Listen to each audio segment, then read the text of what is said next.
अगर मैं आपसे ये कहूँ कि एक आपके और मेरे जैसे कॉमन मैन ने, जो कि एक नॉर्मल इंग्लिश टीचर था, उसने सिलिकॉन वैली के बिगेस्ट ई कॉमर्स कंपनी को डिफीट किया है, तो will you believe me? Obviously no, but yes it is true, and he is none other than the legendary business icon Jack Ma, founder of Alibaba.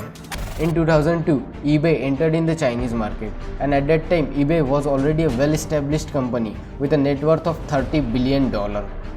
और eBay ने पूरा इरादा बना लिया था कि उनको Chinese market any how capture करना था, क्योंकि उनके पास ऑलमोस्ट सभी चीज़ें थी, technology, experiences, man power, just everything. और उस वक्त जैक मा की जो कंपनी थी Alibaba, it was struggling with its own financial issues. और ऐसी कंडीशन में जैक मा का eBay को डिफीट करना it was just next to impossible. उसी वक्त मीडिया वालों ने जैक मा से एक क्वेश्चन किया, that do you really think that it is possible for you to defeat a giant company like eBay? And at that time, Jack Ma stated a sentence which is written in golden letters in the Chinese business history. You know what he said? Jack Ma said, eBay might be the shark in the ocean, but I am the crocodile in the Yangtze River. If we fight in the ocean, we may lose, but if we fight in the river, we will win. और यहाँ से eBay और Jack Ma के बीच एक cold war की शुरुआत हो गई थी. अब eBay को अपना बिजनेस चाइना में एक्सपांड करना था, और उसके लिए सबसे इम्पोर्टेंट जो चीज़ थी वो थी एक वेबसाइट डिज़ाइन करना according to Chinese market. That's why eBay officials started doing market research, and they found that there are 3 pressing problems in the Chinese market. Number 1, bargaining. eBay ने देखा कि चाइनीज़ मार्केट में bargaining ज़्यादा होती है और shopping कम. That's why eBay officials decided to eliminate this problem from the Chinese market. और जब eBay ने अपनी वेबसाइट डिज़ाइन की तो उन्होंने उनकी वेबसाइट से बार्गेनिंग एलिमिनेट कर दी. Number 2, cheap goods with no guarantee and warranty. अब चाइनीज़ प्रोडक्ट से गारंटी एक्सपेक्ट करना मतलब पाकिस्तान से कोविड की वैक्सीन एक्सपेक्ट करने के बराबर है. Totally pointless. दैट्स वाई जब eBay ने उनकी वेबसाइट डिज़ाइन की तो उन्होंने वहाँ पे पूरे ब्रांडेड प्रोडक्ट लिस्ट कर दिए. Number 3, clumsy and dirty websites. China की जो अदर शॉपिंग वेबसाइट्स थी उनका यूज़र इंटरफेस इतना कन्फ्यूजिंग और इतना क्लमजी था कि समझ में ही नहीं आता था कि कहाँ पे क्लिक करने से क्या होगा. दैट्स वाई जब eBay ने उनकी वेबसाइट डिज़ाइन की, they design a totally neat and clean website. This way eBay eliminated the 3 major drawbacks in the Chinese market. पर इतना सब कुछ करने के बाद भी eBay lost the battle.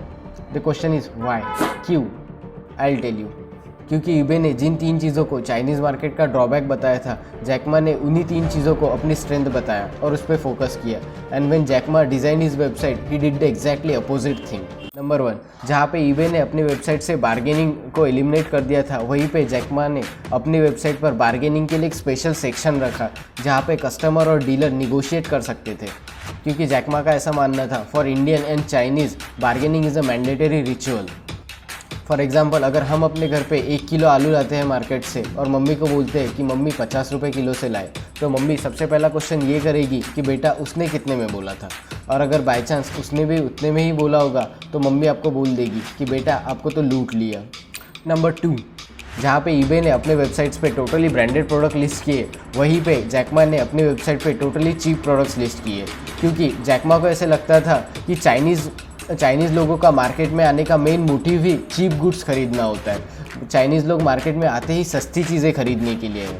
For example, जैसे नागपुर में बर्डी का मार्केट है, वहाँ पे लोग बहुत दूर दूर से आते हैं, लेकिन वहाँ पे लोग आते ही सस्ती चीज़ें खरीदने के लिए. वहाँ पे कोई एडिडास का ब्रांडेड शूज़ खरीदने नहीं आएगा, और अगर बाई चांस आ भी गया तो उसको मिलना एबीबास ही है. The same thing is in Pune. मुली तुळशीबागेत जातात कशाला.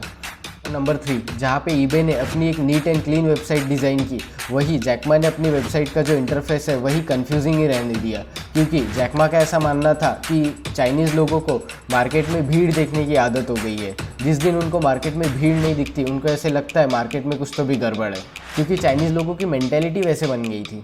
और बस इन्हीं 3 रीजंस की वजह से चाइनीज़ लोगों ने जैक मा की साइट को प्रेफरेंस दिया और eBay. और आगे की 3 सालों में eBay इतना लॉस में गई दैट इन 2006 eBay को अपना पूरा बिजनेस चाइना में शट डाउन करना पड़ा. And in this way Jack Ma won the battle. अब इस राइवलरी से हमें 2 चीज़ें सीखने को मिलती है. Number 1, that no matter how big the giant looks, you can defeat him if you have the courage to face him and if you have enough faith. Number 2, people will always try to show you your weaknesses. लोग आपको हमेशा आपकी खामियां दिखाने की कोशिश करेंगे, पर मेरे दोस्त तुम भी अपनी स्ट्रेंथ्स पर फोकस करना. Thank you.